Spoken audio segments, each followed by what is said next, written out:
thank you so much for this absolutely stunning series. I couldn't stop watching it. It's riveting. I wanted to go Oh, diving. I really wanted to go diving with you.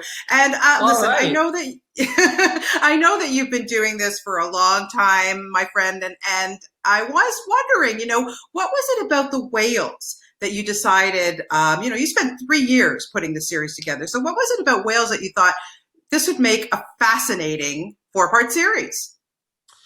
I've long been interested in whales and dolphins, cetaceans. Whenever I'm in the water with them, it's always very special. These are big-brained animals. I often describe them as an alien intelligence amongst us here on planet Earth. But in more recent times, I was reading a lot of scientific literature and talking to scientist friends of mine who study whales. And I noticed that there was this theme emerging about whale culture, the fact that whales have very rich ancestral traditions that they practice and then pass on to their children, to their offspring. And I just thought that if we could do a project where we look at the ocean and the planet through the lens of culture with another species, that would be a bit of a game changer in how we see our world. Yes, and I always wondered about nature photographers. On earth do you establish that trust? You're down there in the water with these whales. The stuff that we see is extraordinary, but you have to have a they have to be able to trust you to know that you're not going to hurt them. How do you do that? What's the secret?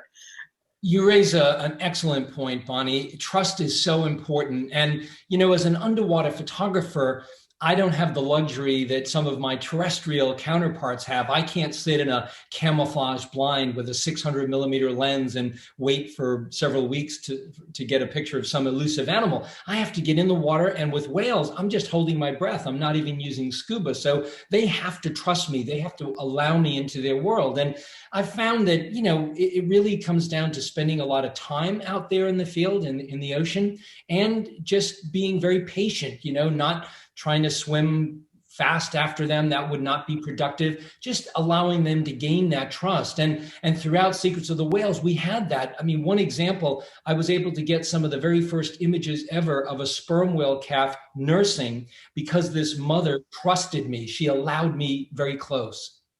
Yeah, I was going to say that. I don't think we've ever seen that before. That was Yeah. extraordinary. Yeah, it was amazing. And in fact, the scientist who I was working with told me that night when I showed him the footage, he said, Brian, there's an old saying in the whale biology world that says, someday we will know everything there is to know about whales, except how a sperm whale calf nurses. They couldn't figure out how they do it with their jaw. And we were able to show that. So, yeah. Oh, amazing. Oh, wow. It gives me goosebumps just even talking about it. I want to ask you, you focus on four different species of whales, and they're all so beautiful in their own way. But I was wondering if there was one that maybe surprised you, or one that you saw you went, wow, I didn't know that, or just kind of freaked you out. I don't know. What was there? Yeah, I think in each of the four episodes, there are those moments that were complete surprises. I mean, we had a very ambitious shot list, things that we hoped we could capture to show the narrative of culture. But there were things that happened that we never would have been so bold as to try to put down on a shot list. And one of those things, was in New Zealand. I went there to photograph orca. We went there to photograph orca feeding on stingrays. And we were able to get that, which is rare behavior to see, and it's their culture. But then I had this moment where this adult female was not only feeding on a stingray, but she swam towards me and dropped it as if a food offering. She was trying to feed me.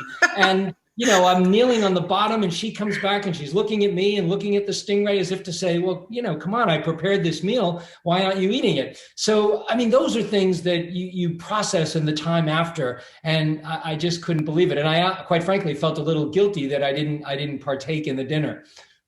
Well, you could have saved it for later, for sure. I'm sure she would not have been insulted had you taken it and eaten it later. No problem there. Brian, I got to ask you. We look at the past year with COVID and how nature has really changed. People not driving as much and less air pollution, et cetera, et cetera. What have you found, even just exploring the oceans? Is it getting better for these beautiful creatures to live? Less garbage, or what can people do, with Earth Day, of course, Yeah. upon us?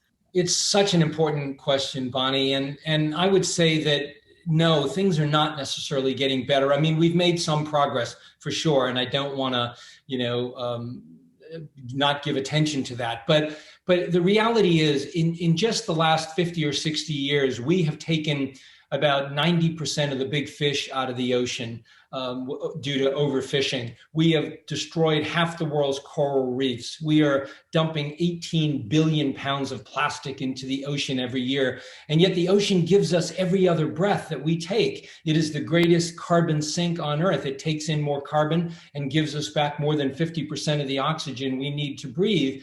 But yet we've dumped so much carbon into the atmosphere that the chemistry of the ocean is changing. It is becoming acidic, like acid. So on Earth Day, especially, I think it's important to realize that we live on an ocean planet. We are directly connected to it no matter where we live. And we can make better choices as informed consumers about the things we buy, as a citizen about, you know, voting for people who believe in science and conservation. We have a window of opportunity, but we have to get it right. Absolutely. Well, again, congratulations on this absolutely stunning series, and it was my pleasure to talk to you this morning, Brian. And keep up the good work and keep bringing us those beautiful images. I just love it. Thank you so much. Thank you so much, Bonnie.